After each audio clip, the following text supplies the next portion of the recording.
Oiê, seja muito bem-vindo a mais um episódio de Jardins de Celá. Eu sou Fabiana Casac e estou muito feliz de estar mais uma vez aqui com você. Se você ainda não se inscreveu no nosso canal, já aproveita, se inscreve, já curte, já comenta, já compartilha esse vídeo com as suas amigas, que eu tenho certeza que tudo aquilo que a gente vai compartilhar, que a gente vai conversar, toda essa troca vai ser muito importante para você e as suas amigas merecem ouvir tudo isso também.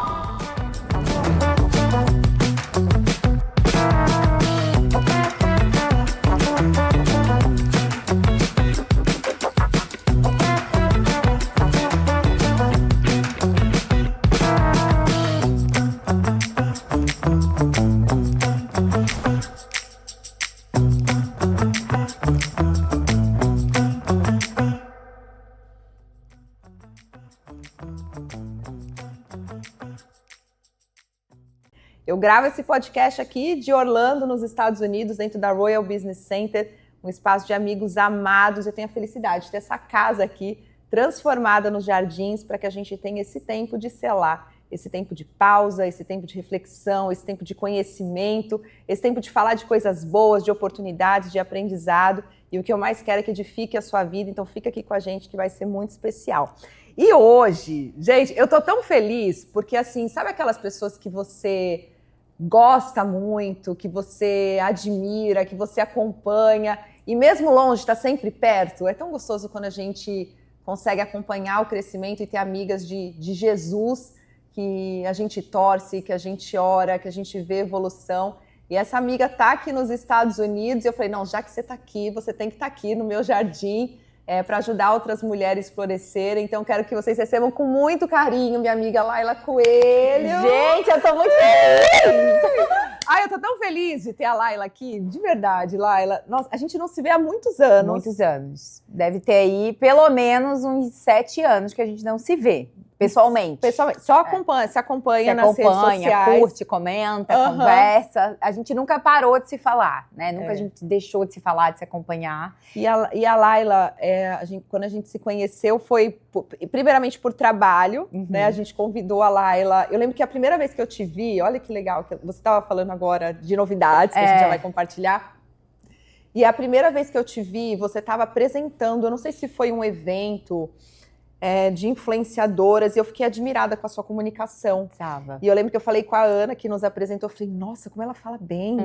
Nossa, gostei muito dela, assim, uma energia. Eu te vi num evento. Sim. E aí depois a gente criou um projeto na Suite chamado Criando o Produto dos Sonhos. E a gente convidou algumas influenciadoras para desenvolverem essas linhas em collab. Então a gente teve uma linha desenvolvida com o nome da Laila. Gente, você lembra quais eram os produtos? Ah, eu não me lembro. Mas eu lembro, essa ideia foi genial. Primeiro eu quero te agradecer por eu estar aqui. Gente, é tanta coisa para falar, tem muito assunto. Muito hoje. assunto. Eu quero agradecer pelo convite, agradecer por eu estar aqui. Eu tô muito feliz.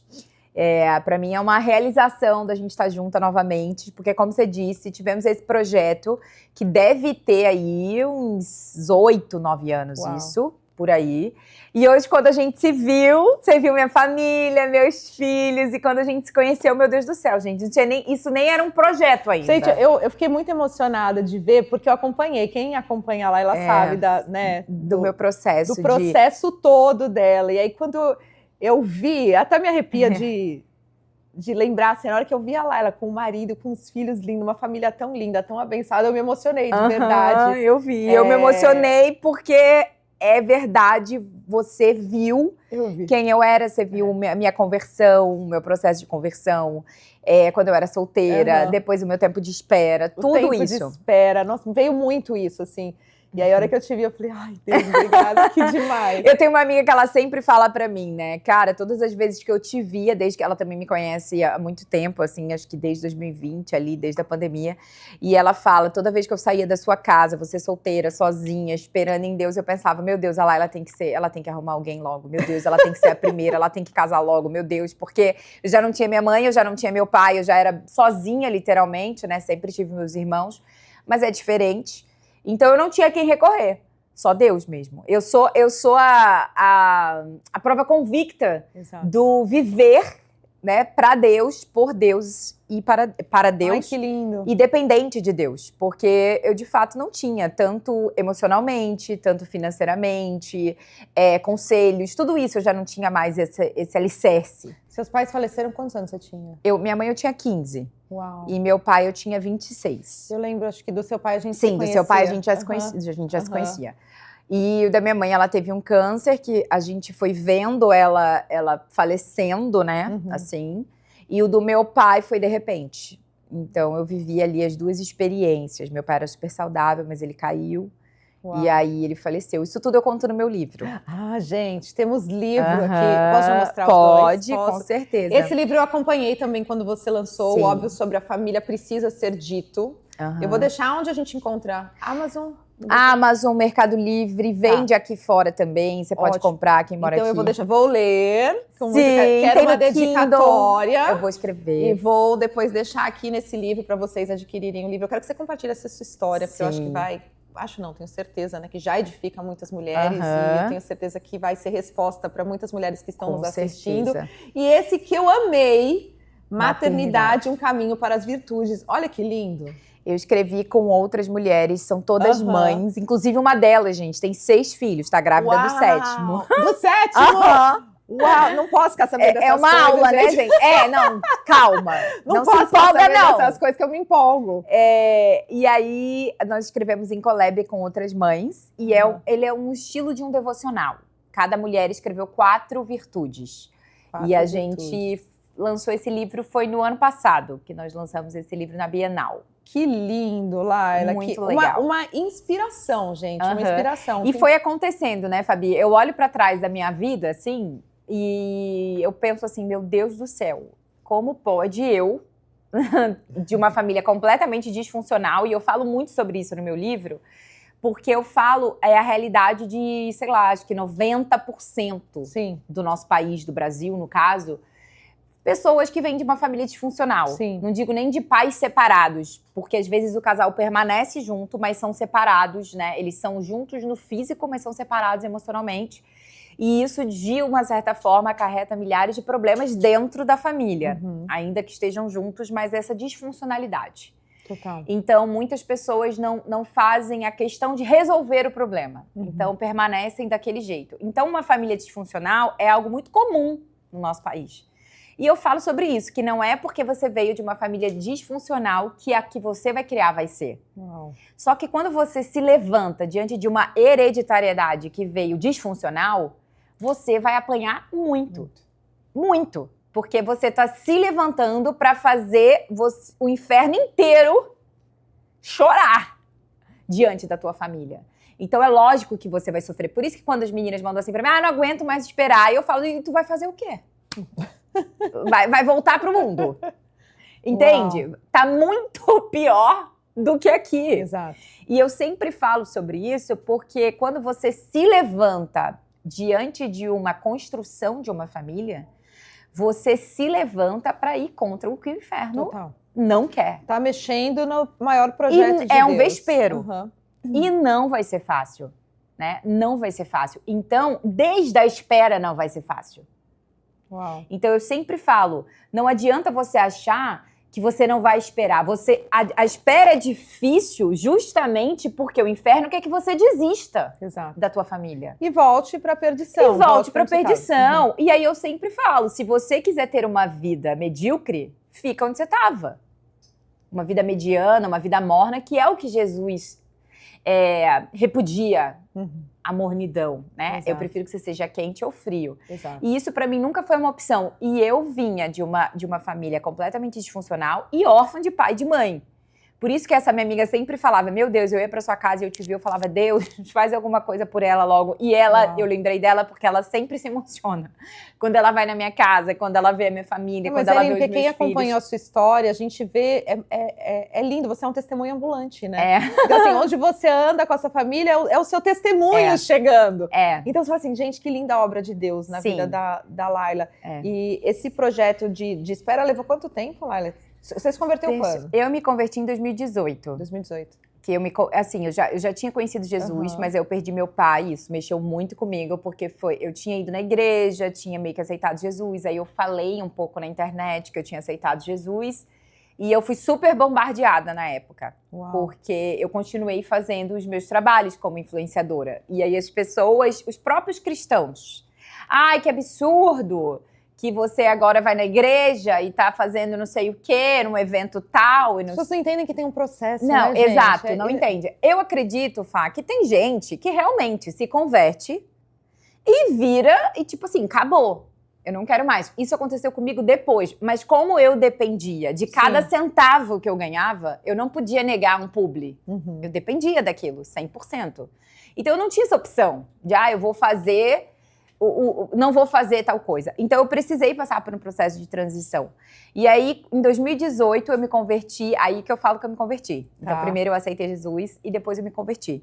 E foi aí que eu disse não para todas as coisas do mundo. Eu apresentava programas de televisão, num canal normal, no Entertainment Television, que era um programa que não era nada demais, era um programa de tendência, mas era do mundo, enfim.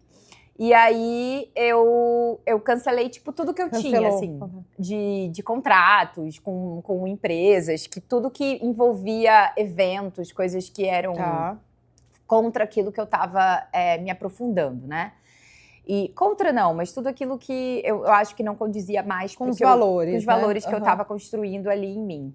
E aí começou esse meu processo. Então, assim, quando eu falo da espera, eu sempre digo, ela nunca vai ser fácil. Se você estiver esperando 1 ano, 2 anos, 10 anos. O que dificulta a espera para a mulher é essa questão do relógio biológico. A pressão, você acha assim, tô ficando atrasada, tô ficando velha, tô ficando velha pra casar. Eu tô ficando velha, eu não vou conseguir ter filho, não vai dar tempo... Meu Deus do céu, e agora? Ninguém me ama, ninguém me quer. E é nessa hora que o desespero bate que as pessoas fazem escolhas erradas. Que é nesse momento. Na ansiedade ali de querer resolver o problema, na carência. Aceita qualquer coisa, né? Isso, na carência. E aceita qualquer coisa ou acha que ela vai ter a capacidade de mudar a pessoa. Do tipo, não, ele tem esse probleminha, mas isso aqui eu vou conseguir. Não vai. Não vai. Eu sempre falo, não se engane. Se ele não mudou no namoro, ele não vai mudar no casamento. E eu falo da listinha. Algumas falam assim pra mim, você fez listinha? Fiz a listinha daquilo que eu achava inegociável. Então, pra mim, não conseguiria, Fabi, meu pai tinha muitos problemas com bebida. Eu não conseguiria me envolver com um ex-viciado. Nem em bebida, nem em qualquer outra coisa. Tudo bem se envolveu, se viveu. Agora, uma pessoa que tinha um problema... assim, intrínseco nela, uma coisa que ela teve que lutar contra, não ia dar pra mim. Então, assim, eu tava disposta a não permanecer em um lugar que tivesse isso. Ou que não fosse cristão de verdade, ou que fosse uma farsa, entende? E aí, quando eu conheci o meu marido... Aí, nesse processo de espera, o que você fazia? Eu fazia... mulheres que estão esperando. Eu sempre falo, vai fazer missão, Amazônia, sertão, vai viajar. Porque depois que você tem filho, Fabi, você sabe. Depois que você tem filho, depois que você casa, você não é mais dona do seu nariz. Primeiro você casa. Aí você não é mais dona do seu nariz. Eu quero fazer uma missão. Não, se seu marido não tiver o punch do missionário, você vai ter que convencer, entendeu? Então, assim, vai fazer, vai servir na igreja, vai viajar com as suas amigas, vai no cinema, vai fazer suas coisas, vai jantar sozinha, vai pro shopping. Curtir a própria companhia. A própria companhia, faz todos os cursos que você tiver para fazer, imersão, cursos, imersões de ficar 3, 4 dias, retiro, sabe? Vai fazer Moriá, Renovo, faz tudo que você tiver pra fazer. E orava muito. Orava muito. Eu fiz o Renovo lá na Estância Paraíso 1 semana antes do meu casamento. Eu falei pro meu marido, eu falei, cara, eu quero muito fazer esse, eu sei que depois que a gente casar vai ser mais difícil. 1 semana não, acho que foi umas 2 semanas antes do meu casamento e foi providencial. Porque o Renovo você fica 1 semana sem acesso ao telefone, enfim. E eu lembro que a gente tava resolvendo o negócio do apartamento, do casamento. E você lá plena. E eu pleníssima, me curando, tudo que ainda fala. Eu falei, eu não caso. Resolve tudo aí. Eu falei, eu não caso com nenhuma cosquinha de trauma aqui na minha vida. E aí eu fui tratar de resolver isso antes do meu casamento. Então eu fui fazer isso, sabe, Fabi? Porque depois que a gente casa, Eu nunca tinha tido, assim, meus pais separaram, eu tinha 2 anos, 2 para 3 anos. Então, eu não tinha aquela memória do casal em casa. Mas eu tinha na minha mente, eu convivia com muitos casais, uma coisa que eu fiz que eu acho muito legal, eu convivia com casais. Tá. Pra eu poder, inclusive, ver o que eu não queria. Uhum. Do tipo assim, esse estilo de marido não dá pra mim. Uhum. Um marido que não ajuda com as crianças, um marido que não é um pai participativo, porque eu tive um pai não participativo. E não é sobre, ele tem que ajudar, tem babá, tem ajuda. Não é sobre isso, é sobre presença. E é um interesse, né? E é um interesse no seu filho ali, de querer não é saber, que ele, né? ele precisa querer ser pai, Uhum. sabe? Mas o querer ser pai é diferente do você só ser como é o nome, gente, daquela palavra? Não é provedor, é... Que gerou, né? Que gerou, Você como é o nome? Esqueci, vou pensar.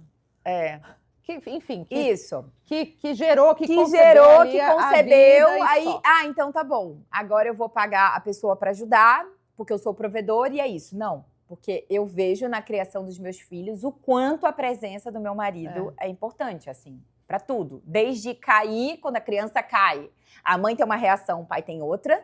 E a presença do pai é muito importante, né? Eu tenho 2 meninos agora e eu vejo, você deve sentir isso. Você tinha 2 meninos, porque eu tinha as meninas, querendo ou não, com o pai, né? É um pouco, eu vejo assim, um pouco diferente. E nos meninos precisa ter essa voz, assim. Não que as meninas não tenham, mas eu vejo muito diferente, assim, nos 4. Cada um precisa de algo, né? Diferente. Eu vejo quanta presença. A hora que o Paulo se impõe, resolve as coisas, assim, de um jeito que às vezes eu tô tentando lá de várias formas, o Paulo chega e resolve. Eu falo, gente, como é importante a presença paterna. Total, eu falo assim, amor, deixa eu te falar uma coisa. Ele às vezes fala pra mim que eu sou muito, assim, passiva, sabe?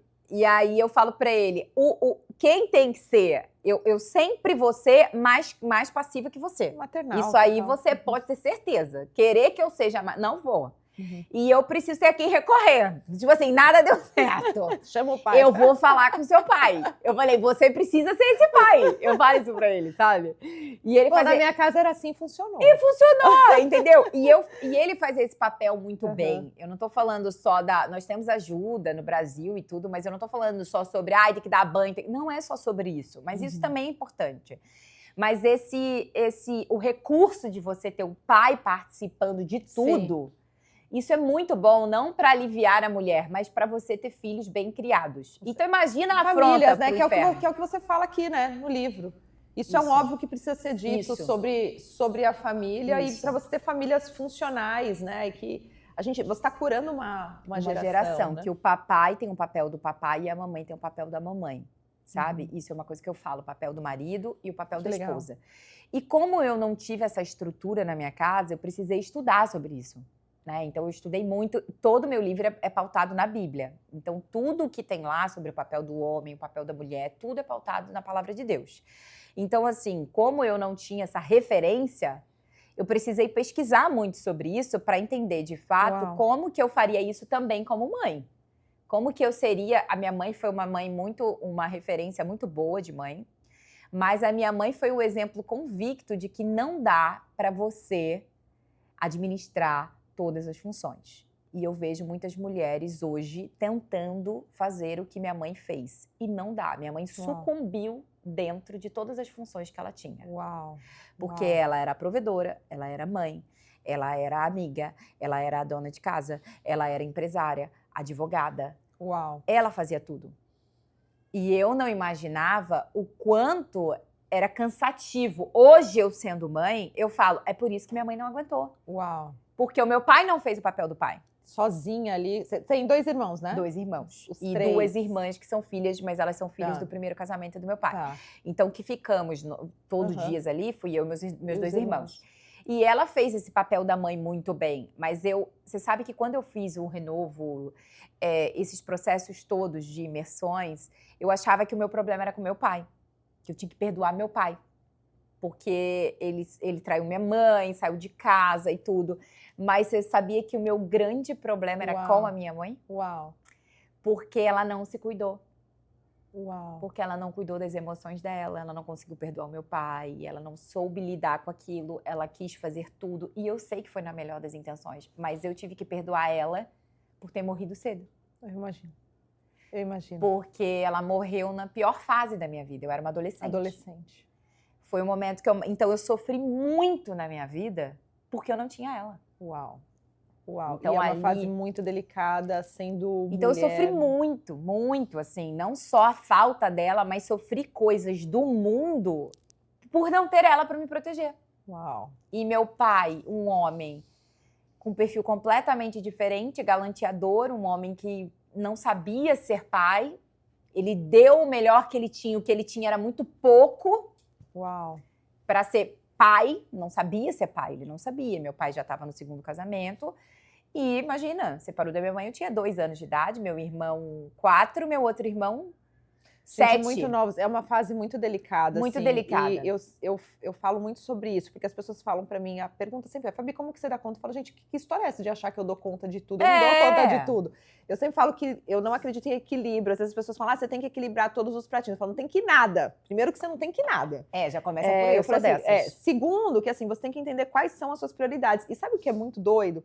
Porque eu falo pra todo mundo, eu tava vivendo uma fase, você vive, né, os nossos filhos têm idades parecidas, os gêmeos com 2 anos e meio, eu falo assim, não, agora parece que tá ficando mais fácil, né, porque ele já tem uma certa independência. Ontem o Dom tava se trocando sozinho, eu achei o máximo. Mas a minha filha tá entrando na pré-adolescência, que ela tem 11 anos, e eu já senti ali, eu falei, não, aqui vai precisar de mais atenção, porque a gente já vê os hormônios ali, a flor da pele, a gente já vê a questão das amizades, a gente já vê que é importante a presença. E eu falei, não, agora o que os gêmeos tá ficando mais fácil aqui, eu vou dar mais uma atenção aqui. Então comecei a levar e buscar na escola, foi algo que eu coloquei na minha rotina da Dandara, que não era eu que fazia isso. Eu coloquei por quê? Porque eu entendi que nessa fase, nesse trajeto de ir e voltar, a gente tem um tempo só nós duas. Sim. Eu consigo entender, consigo estar perto, consigo acalmar, consigo ser o braço dela ali. Só mostrar que eu estou ali, só com ela, isso era essencial. Então isso mostra que a gente não tem equilíbrio na vida. Não dá para você equilibrar os negócios, ou a maternidade, ou o casamento. São fases que a gente precisa ter o discernimento de qual é o momento que eu estou vivendo, onde requer mais a minha atenção. E dá para você fazer tudo. Dá. Eu sei assim, eu poderia estar... Eu lembro que quando a gente começou a romper profissionalmente, eu tinha que fazer escolhas. Eu via o meu marido viajando, coisas que eu fazia, eu falava, não, agora eu não posso fazer isso. Agora é o momento de eu estar na minha casa.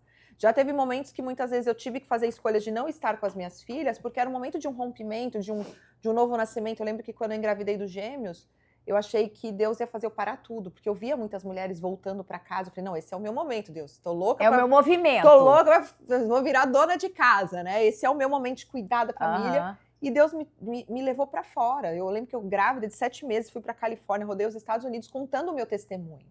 Então, cada uma de nós tem um chamado, né? E a gente precisa ter o discernimento de entender. Eu não posso comparar a sua história com a minha. Não. E nem os momentos que a gente está vivendo, porque a gente sabe que o momento com crianças pequenas é diferente da mãe que já tem os filhos criados, adolescentes, ou que está gerando, ou que não tem filho. Cada uma de nós tem o seu momento, né? Nessa fase.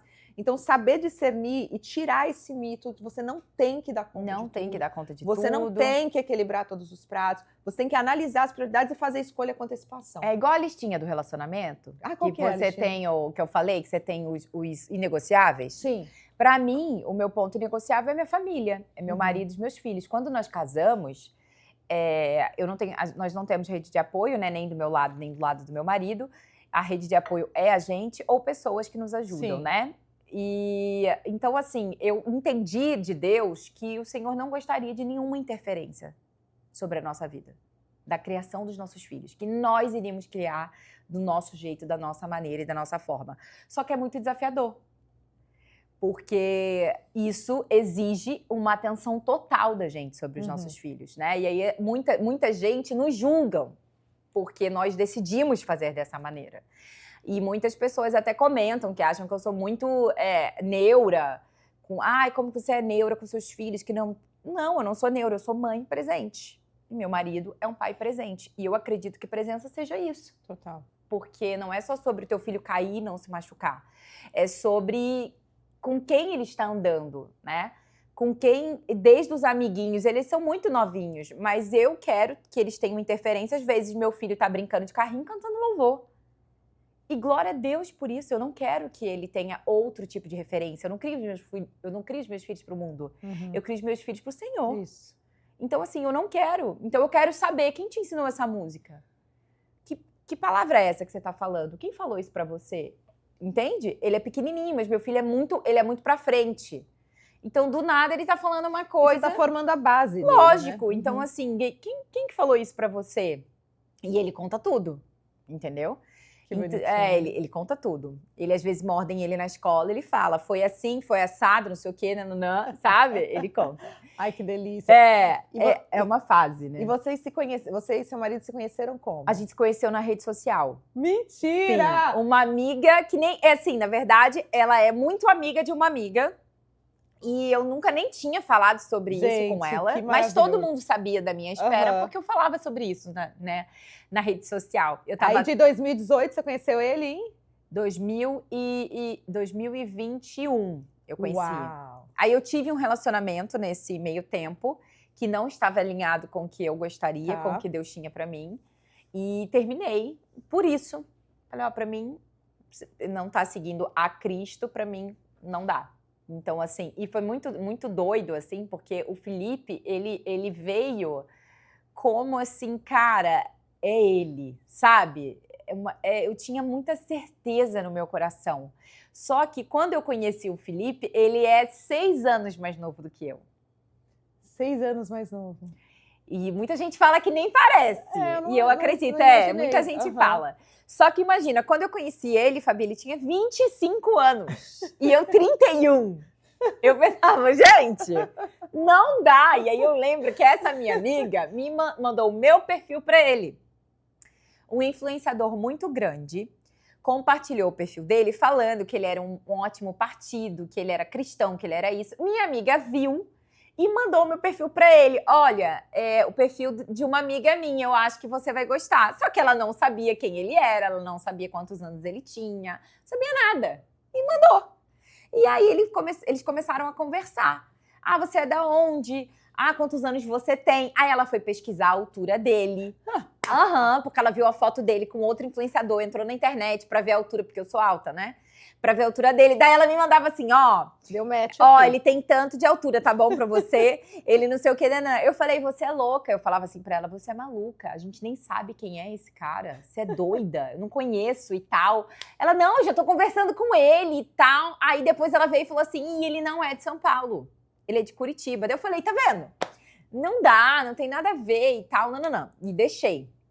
Aí ele começou a me seguir. Só que nesse dia, ele ganhou 2.000 seguidoras e ele recebeu uns 500 directs. Uau, de pretendentes. De pretendentes, porque esse cara era muito grande. E aí, minha amiga conversando com ele. No dia seguinte, por acaso, eu ia encontrar com ela. Já estava combinado. E a gente foi se encontrar porque a gente ia numa reunião que ela tinha uma marca de moda, de roupa. E eu estava fazendo um trabalho com ela e a gente ia numa reunião em um grupo porque ela queria gravar uns vídeos e queria que eu conhecesse o lugar que ela queria gravar, enfim. E eu fui com ela. Aí nesse dia, a gente estava junto, ela mandou uma foto minha para ele. Olha com quem eu tô. Eles já estavam super conversando. Vocês são muito parecidos, né? Muito. Não, e ele parece muito meu irmão. Entendeu? Eu acho vocês assim, a fisionomia muito parecidos. Não, e aí você junta todo mundo. A gente tava no chá revelação do meu irmão, aí tinha uns amigos dele, do meu irmão não, né? Do filho do meu irmão, que eles estão grávidos. E aí o amigo do meu irmão achou que ele era irmão do meu irmão e eu era a irmã... Não, eu era a esposa do irmão do meu irmão. Gente. Eu falei, não, eu sou irmã do meu irmão e ele é meu marido. Não é ele que é irmão dele, entendeu? Confundiu tudo. Tava todo mundo achando que o meu irmão era irmão do meu marido e eu só era a esposa do meu marido. De tão parecidos que todo mundo é. Você coloca os meus filhos com a minha família, pode ser filho de todo mundo. Eu olhei seus filhos, eu falei assim, eu ia falar, nossa, parece com ela. Não parece. Não sei quem tá? O meu filho mais velho, eu acho ele muito parecido com o meu marido. E o meu filhinho mais novo, eu acho que ele parece mais comigo. Depois eu te mostro uma foto pra você ver. E aí, quando a gente começou a se conhecer, ele começou a me seguir e eu falei, eu não vou seguir de volta. Vou deixar, porque essa história é muito maluca e tal. Aí minha amiga mandou uma foto minha pra ele e ele falou, nossa, que linda e tal, não sei o quê. Daí ele me chamou e a gente começou a conversar, isso pelo Instagram. Aí eu comecei a seguir ele. Então, meninas, sejam mais difíceis. Aí eu não segui de volta, demorei. Assim, até porque, Fabi, de verdade, eu não conhecia ele. Lógico. E a gente não tinha muitas pessoas em comum, sabe? Então eu também tinha medo. Eu falei, gente, de outra cidade, né? Não conheço ninguém. Tanta gente em São Paulo, né? E conforme a gente começou a conversar, a gente foi se conectando. E daí um dia eu falei assim pra ele, vamos se falar no telefone. E a gente ficou, tipo assim, 2 horas falando no telefone. E a gente namorou não, né? A gente orou, eu falei pra ele, vamos orar então, pra entender de Deus. A gente ficou 50 dias orando, só se falando pelo telefone. E foi no meio da pandemia. Uau! Ele de Curitiba e eu em São Paulo. Aí eu fui pro Rio. Sem se ver, só no FaceTime e tal. Aí eu fui pro Rio, que era aniversário do meu irmão, e o Rio tava numa fase que tava aberto, sabe? Na época da pandemia. Aí ele falou assim, então eu vou pro Rio te conhecer. E ele foi, eu não acreditei. Aí ele foi pro Rio, daí a gente se conheceu. O primeiro encontro foi um fiasco. Assim, eu, tipo, tímida, e olha que é muito difícil eu estar tímida, e eu tava tímida. Te constrangeu ali. Ele é mais tímido do que eu. Eu fiquei nervosa, eu falei, meu Deus do céu. Os dois tímidos. Foi um fiasco, assim. Eu comi meia grama da comida, e eu como bastante. E aí eu falei assim, meu Deus, gente, não sei como que vai ser isso. Aí eu mandei uma mensagem, eu fui no banheiro, mandei uma mensagem pro meu irmão. Falei, Ney, não sei mais o que fazer. Aí o Ney falou assim, sai daí, vai pra outro lugar. Foge. Não, falou, vai pra outro lugar, vai tomar um café, vai fazer alguma coisa. E como nós éramos cristãos, eu tinha um propósito de que eu só ia dar beijinho depois de namorar. Tá. Então, nada. E eu, até ali, eu não sabia, Fabi, se ele queria, se ele não queria. Não tinha nenhuma movimentação. Aí a gente foi num outro lugar tomar um café. E ele tem intolerância à lactose, daí eu fui com ele numa cafeteria que tem opções de doce. A gente foi comer uma sobremesa e tal. Aí nesse café ele pegou na minha mão. Eu falei, porque até então, um avanço. Eu comecei a pensar, nossa, eu acho que eu vim muito colorida. Deve ter me achado velha. Eu pensei tudo. E ele também devia estar pensando, né? Porque como tinha sido um fiasco, a gente não conseguia numa conversa. Aí nesse café a gente começou a conversar mais, daí ele pegou na minha mão. Eu falei, eu acho que ele gostou de mim. Aí eu me soltei. Aí eu fiquei mais leve e tal. Mas a gente só começou a namorar no dia seguinte. Não, 2 dias depois. Uau. Daí ele me pediu em namoro, daí a gente deu o primeiro beijo, ficamos noivos 8 meses depois, casamos 1 ano e meio depois. Ai, que lindo, lá. Então deu 1 ano e meio, mais ou menos, de relacionamento, assim. Que lindo. Mas foi muito, eu sempre falo que é muito importante, assim, muita gente pergunta sobre relacionamento à distância, né? E eu falo que foi muito legal porque a gente pode se conhecer muito se falando. Porque o relacionamento cristão em santidade, ele é desafiador, né? Ainda mais que para pessoas que são mais velhas. E ele já tinha tido outros relacionamentos, eu também. Então, assim, você fica meio... Tem que se controlar, né? E eu sempre falei para ele, a gente nunca vai chegar no quase. A gente nunca vai deixar chegar num lugar, porque a gente mora sozinho, eu morava sozinha, ele também. A gente fica junto e sozinho, ou a gente vai fazer isso da forma correta, ou a gente não vai continuar. Porque eu não vou falhar. Com certeza. Eu falei pra ele. Que lindo isso. Eu não vou falhar. falhar. Foi uma decisão dos dois ali, né? E ele também não. Então nunca teve... Ui! Ai, nunca. Ai, não. Nunca teve. A gente nunca chegou no quase, a gente nunca dormiu juntos antes. Que legal, a gente se guardaram. Totalmente. Então, eu falei pra ele, a gente precisa fazer isso dar certo, porque eu acredito que um relacionamento cristão, ele precisa começar certo. Ah, mas eu já conheci ele antes. Beleza, então a partir do momento que vocês se converteram, a partir do momento que vocês decidiram fazer certo, faça certo. Dali. Começa a partir dali, mas não fica nessa do quase. Não existe isso, sabe? Porque assim, depois você vai casar, você vai ter o resto da sua vida pra fazer o que você quiser com seu marido. Total. Então, assim, respeite isso, porque eu acredito que isso é muito importante dentro de um relacionamento cristão. Eu conheço relacionamentos, Fabi, de amigas, de mentorados que se abrem comigo, até de seguidoras, que escaparam, que fizeram, e hoje elas praticamente não têm uma vida sexual ativa dentro do casamento, às vezes casamento recente, Fabi. Uau, que dó. E às vezes a questão foi essa. Era tanta agitação que...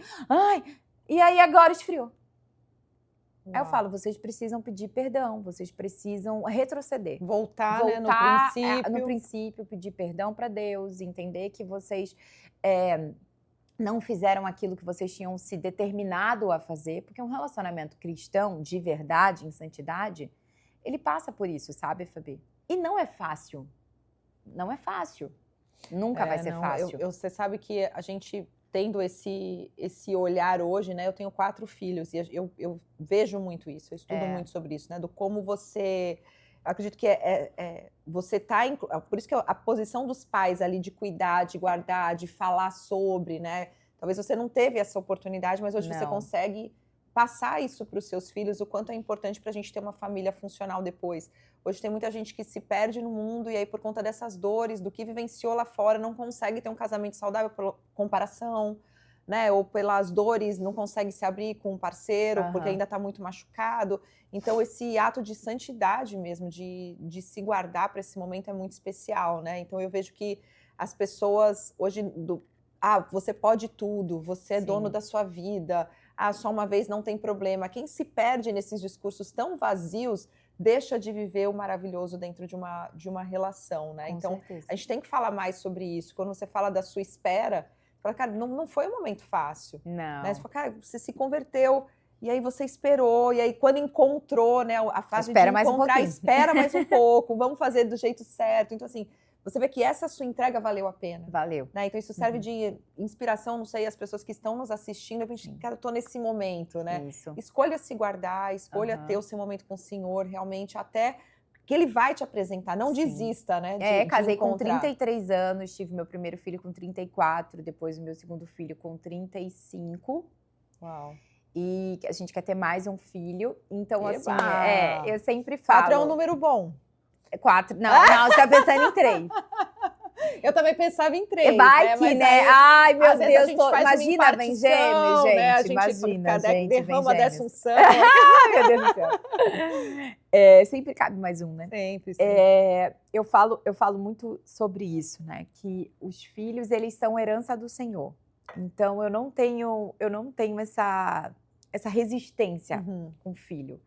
Mas eu acredito que eu anseio em ter filhos bem criados. E eu acredito que importa o quanto que você consegue dar atenção para esses filhos, o quanto emocionalmente você vai conseguir cuidar desses filhos.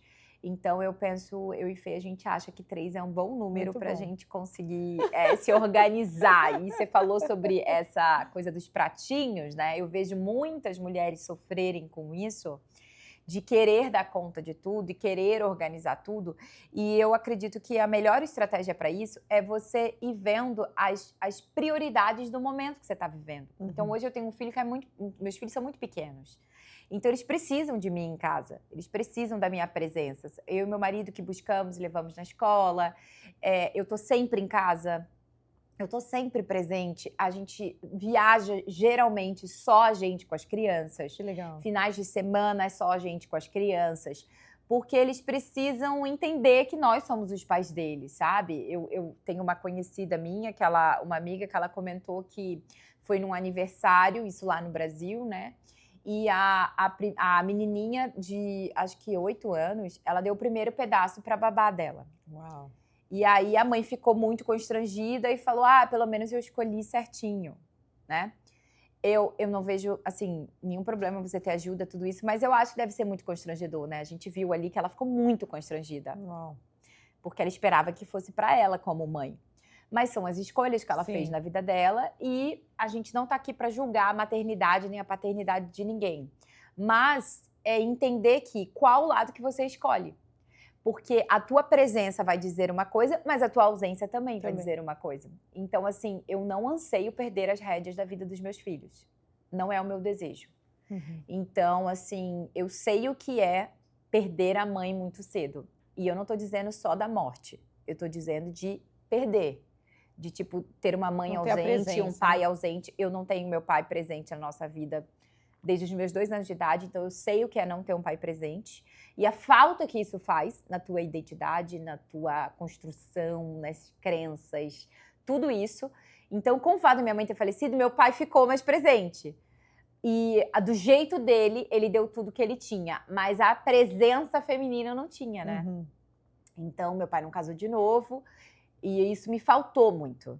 Essa estrutura, né, ali É a da mulher. Eu era uma maternidade menina, mesmo, né? O lado, como você falou, os papéis, né? O papel do Sim. pai e o papel da mãe. Sim. Né? Um não substitui o outro, né? Somos complementares. Então, eu acredito que essa presença mesmo da mãe na sua vida, né? Fica um buraco, né? Não tem como outra pessoa ali preencher, né? Mãe é mãe, né? Fica ali um vazio. Então, eu sempre organizei muito bem isso na minha cabeça.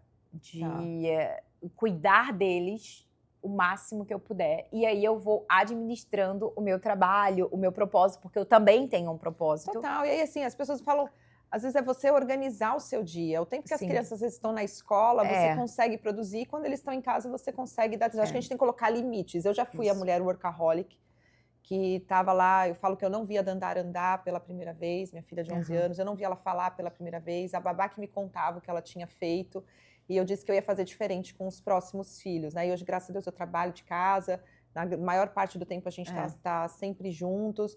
E é isso, só que no momento que eles estão na escola, que eles têm as atividades, é o momento que eu consigo produzir. Isso. Talvez com a agenda um pouquinho menor do que talvez eu desse conta de fazer tudo o que eu quero, né? Porque a gente tem que reduzir 5 horas da tarde, eu tenho que parar tudo e eu sou deles. Mas a gente consegue conciliar. Sim. Eu acho que a palavra certa é essa, é conciliação. Né? Você não precisa ter tudo equilibrado. A vida vai existir desequilíbrio pra gente romper. Com certeza. Né? E falando sobre isso, temos projetos novos. Temos projetos novos. Quando esse episódio for ao ar, eu acredito que vocês já vão estar assistindo. Né? Mas conta pra gente como que é. Como é que tá sendo essa fase? Exatamente. Inclusive, esse projeto que eu fiz, eu faço na minha casa. Porque, e assim, Fabi, só para encerrar isso, eu tenho a oportunidade de fazer dessa forma. E eu entendo que tem muitas mulheres que não têm essa oportunidade, assim como a minha mãe não teve. Sim. Só que eu acho que são escolhas. Porque a minha mãe quis dar pra gente uma vida que talvez ela não pudesse dar pra gente aquela vida sem se cuidar. Uau. Entendeu? E aí eu fico, às vezes, me perguntando... será que se ela tivesse feito um pouquinho menos, ela não tivesse ficado mais tempo? Sabe? Será que ela não tivesse se dedicado? Só que assim, ela teve que escolher. Eu vou fazer a terapia para eles ou a terapia para mim? E ela sempre escolheu a gente. Uau. Então a gente fazia terapia desde 4, 5 anos de idade. Uau. E ela não fazia. Não fazia. Entendeu? E hoje eu, como mãe, eu olho para ela e falo, cara, minha mãe foi uma mãe espetacular. Entendeu? Ela deu tudo que ela tinha e o que ela não tinha. O quanto é importante a gente estar bem para cuidar dos filhos também, Isso, né? E é o que fala, né, que na Bíblia fala que ame ao próximo como a ti mesmo. O a ti mesmo é mais importante que amar o próximo, porque eu só consigo dar aquilo que eu tenho. Então, minha mãe amou a gente muito além dela. Uau. Entendeu? E assim, eu sou muito grata a Deus por ter tido a oportunidade de ter uma mãe como ela, porque se hoje eu sou uma mãe que quis ser mãe, que me dedico, é porque eu tive ela, mas eu daria tudo para ter ela até hoje. Eu imagino. Entendeu? Então, eu sempre fico reflexiva em relação a isso. O quanto que a gente faz além das nossas forças. Por isso que eu bato muito nessa tecla. Mulheres, olhem para vocês. Vê se você não está fazendo além daquilo que você poderia fazer. Será que tem que ser assim? A renúncia, ela é importante em algum momento, né? Será que tem que dar de tudo mesmo? Trabalhar tanto? Porque no fim, o filho quer presença. Uhum. Entendeu? O filho, ele quer presença. Ele quer atenção. E eu sei que, às vezes, como mãe, não dar atenção machuca muito mais do que ter o dinheiro para pagar uma escola particular, Fabi. A mãe sofre muito mais de estar no trabalho enquanto o filho está no tempo integral, sabe? Então, assim, eu sempre fico pensando nisso. Você sofre mais pelo quê? Porque esse tempo não vai voltar. Yes. Entende? Então, assim, a gente nunca estudou integral. Sabe? Minha mãe, de verdade, eu não sei como ela conseguia. Ela não conseguiu, né? Uau, gente. Sozinha então, é uma barra muito grande. É uma batalha que hoje, se você tem essa opção, você não precisa viver. Eu falo, o orgulho, ele nos mata também. O orgulho de pedir ajuda, né? De falar, olha, eu não consigo, você pode me ajudar, eu não vou falar não para convites, né? Às vezes é muito difícil, mas você tem que falar, eu não vou.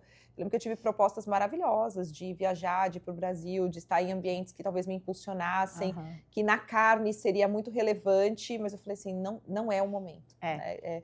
Se isso é de Deus, ele vai entender que essa fase é crucial estar com as crianças, então essa oportunidade vai vir de novo. Vai, e é por isso que a gente precisa estar alinhado. Minha mãe não era evangélica, não tinha se convertido, né? Ela se converteu bem no final da vida dela. E eu penso que realmente sem Jesus já é difícil com Jesus, né? Mas você sem o discernimento e a sabedoria de Cristo te acompanhando, realmente você faz coisas que você escolhe fazer na carne. Eu vou conseguir, eu vou mais um pouquinho, eu vou mais um pouquinho. E se você não para, a vida te para. E aí a vida parou, minha mãe. Uau. Entendeu? E aí aquela mulher perdeu a força. Uau. Literalmente, entendeu? Teve que ser cuidada. Mas ela deve estar muito orgulhosa de você. Com certeza. De te olhar hoje, onde você chegou. Com certeza. É lindo como você deixa ela presente. Totalmente. Ela... Eu fiz a dedicatória do meu livro para ela, porque o sonho da minha mãe era escrever um livro. Uau. Então hoje eu olho para mim e é como se eu vivesse tudo que um dia ela sonhou. Uau. Entendeu? Eu sou o reflexo do que ela sempre sonhou viver. E ela tá viva através de você, com certeza, da sua família. Totalmente. Então eu sou assim, eu falo dela como se ela estivesse aqui agora, vivendo comigo, porque realmente hoje eu conheço muitas mulheres, mas poucas mulheres como um dia minha mãe foi, sabe? Que lindo. Então todo o meu jeito, eu pareço muito com ela, não só na fisionomia, mas o jeito. Meus pais eram muito divertidos, engraçados, comunicativos. E minha mãe me preparou para eu ser quem eu sou hoje. Eu fiz teatro desde pequena, eu fiz terapia, aula de canto, piano, tudo. Eu fiz tudo. É como se eu e meu irmão, né? Meu outro irmão era mais na dele. Mas, quer cantar, vai cantar. Vai. Então ela sempre nos estimulou muito a fazer o que nós éramos bons. Sabe? Então ela não interferiu nos nossos sonhos. Eu quero que você seja o que eu fui.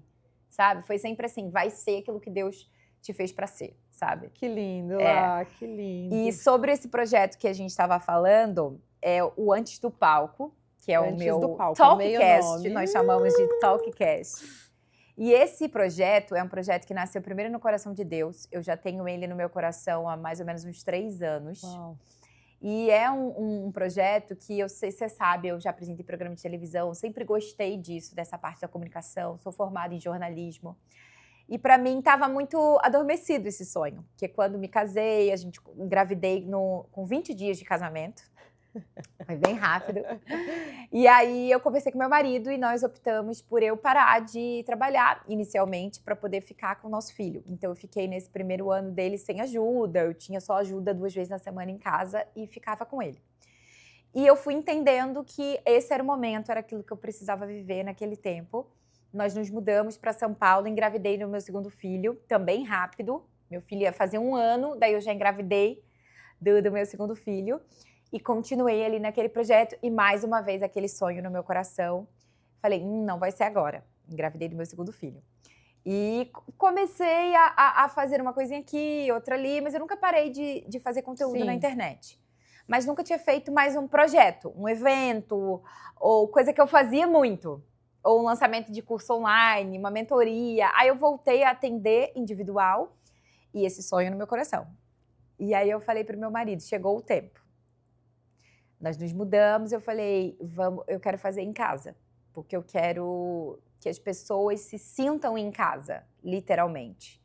Então ele tem uma cara de programa de antigamente. Que legal. Sabe? Que revela sobre intimidade. E aí nesse programa, no Talkcast, a gente fala sobre o passado, a gente fala sobre tudo isso que a gente está conversando. Que lindo. Sobre a família, como que tu foi criada, como que foi a tua infância, o quanto disso interfere na tua vida hoje. Uau. O quanto que você é um reflexo disso que você teve ou não teve.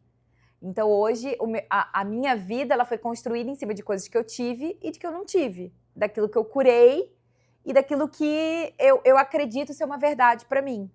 Então, fala sobre processos, sobre passado. Por isso o nome, Antes do Palco. Antes do palco. Então, o palco revela a performance, mas antes do palco revela a essência. E os bastidores são tão importantes, né? O que nos sustenta, né? O que nos sustenta. Então, é sobre isso que a gente fala, sobre a essência, sobre resgatar essa essência. Sempre me incomodou muito essa coisa do mundo, dessa velocidade que o mundo está hoje. Então, eu sempre refleti o seguinte, ou a gente vai sucumbir nisso, porque uma hora isso vai deixar todo mundo louco, ou a gente vai precisar retroceder. Voltar a fazer um pouquinho do que a gente fazia lá atrás. Uau. Tirar um pouco do celular, tirar um pouco da internet, tirar um pouco dessa velocidade. E eu acredito nisso. Eu acredito que as pessoas vão... Eu vejo o movimento de mulheres voltando para casa, eu vejo um movimento das mulheres parando de trabalhar tanto, dessa coisa de, eu preciso do... Eu tô vendo, pelo menos no Brasil, isso está acontecendo bastante. Aqui nos Estados Unidos nunca houve uma evasão tão grande de mulheres do ambiente de trabalho para voltarem para casa. Além do que, a vida para a mãe que... Porque aqui a gente não tem as americanas não têm a licença maternidade, até como a gente tem no Brasil. Então, você vê as creches, as escolas, as mães colocam os filhos muito cedo, né? Então, com 4 meses, ela tem que voltar, porque ela não ganha, né? Ela ganha por dia, se ela não trabalha, ela não ganha. E hoje, essa rede de apoio paga, né, que são as creches, as escolas, elas subiram muito o valor. Então, com isso, como fica mais cara, a mãe e o pai pensa, né? Pelo que eu vou ganhar fora de casa, para ter terceirizado a educação do meu filho, compensa eu ficar em casa e o pai ser o provedor. Isso. Que, de certa forma, é algo positivo. Eu acredito pra gente, eu sempre falo, quem volta ao princípio volta ao propósito, né? Eu acredito muito nisso. Mas que é algo pra gente refletir, né? Como é que tá essa mulher? Talvez surjam mais empreendedoras que vão conseguir ali estar de casa conciliando mais do que estarem em grandes companhias, né? Exato. Então eu quis trazer um pouco isso. Inclusive, a gente entrevistou mulheres que vivem essas escolhas, que são mulheres que são empreendedoras, mas cuidam da casa, da mãe, são as mães presentes e tudo, e se desdobram ali nesse movimento e conseguem fazer isso de uma forma organizada. E mulheres que escolheram só, tipo assim, eu vou cuidar dos meus filhos e eu vou ser a dona de casa. Porque eu acho que o que faz muitas mulheres quererem cumprir todas essas funções, equilibrar pratos, é de fato o orgulho, como você disse. Que às vezes uma energia masculina muito forte, de que se não fizer, ninguém vai fazer, e se eu não fizer, é uma coisa de uma realização pessoal, que eu acho importante, mas... tem momento para todas as coisas, né? Eclesiastes 3 diz que há um tempo determinado para cada coisa. E eu acredito muito nisso. Então, é entender que momento você está vivendo, sabe? Quantos anos tem o teu filho? Qual é a fase que ele precisa? Então, eu acho que vão ter momentos que você vai conseguir sair mais. E vão ter momentos... Eu até brinco com meu marido. Eu falo assim, amor do céu, acho que a gente só vai conseguir fazer uma viagem nós dois só quando a gente for... as crianças estiverem grandes. E aí a gente vai, aí a gente às vezes vê uns casais assim, mais idosos, e a gente fala assim, amor, pra onde será que a gente vai viajar? Não, a gente fica assim... vai dar super. Sei, mas a gente fica brincando de falar, amor, a gente vai ser aqueles coroa que tipo assim, cara, muito louco, vamos embora pra Itália, vamos embora fazer tal coisa. Eu digo, vamos, porque olha, quando os filhos crescerem, né? E a gente vai sentir falta disso tudo. Então eu acredito que ninguém prepara a gente para esse momento, que a casa vai ficar silenciosa, que as crianças não vão estar mais correndo, que não vai ter mais bagunça. É verdade. Então eu não quero me arrepender de não ter vivido, sabe? Eu penso, cara, eu não quero me arrepender de olhar para trás e pensar, podia ter tido mais um filho, podia ter ficado mais em casa. E a gente está aqui, eu acho, para isso, né? Eu acho que a nossa vida, a gente não quer descansar, né? A gente quer fazer valer a pena, gastar mesmo a nossa vida. E se sentir realizada com aquilo que a gente realiza, né? Exato. Isso é super importante. E assim, Fabi, cada um vive da maneira que quer. Eu não me meto, eu não julgo a maternidade de ninguém. Ser mãe é desafiador, ser pai é desafiador, construir uma família é desafiador. Eu acho que cada um vive da maneira que gosta de viver e que quer viver. Só não se meta na forma que eu escolhi viver. Entendeu? Só não julgue, assim como eu não te julgo, não me julgues. Isso mesmo. Sabe? Porque essa foi a forma que eu escolhi, porque eu vim de uma família que eu vi uma coisa que eu não quero copiar. Muitas coisas eu Escolheu fazer copiei, a diferença. Mas eu quero fazer diferente porque eu vi acontecer algo que eu não desejo, nem para minha vida e para muitas mulheres. Então eu sempre vou levantar essa bandeira desse equilíbrio entre a maternidade, a vida pessoal, a vida profissional. Mas não julgo. Cada um vive da maneira que acha que tem para viver. Se quiser trabalhar, faz o que você quiser. Mas eu sempre vou levantar essa bandeira, sabe? Eu sempre vou, porque eu sei o que acontece. Gente, maravilhosa, não é? Maravilhosa.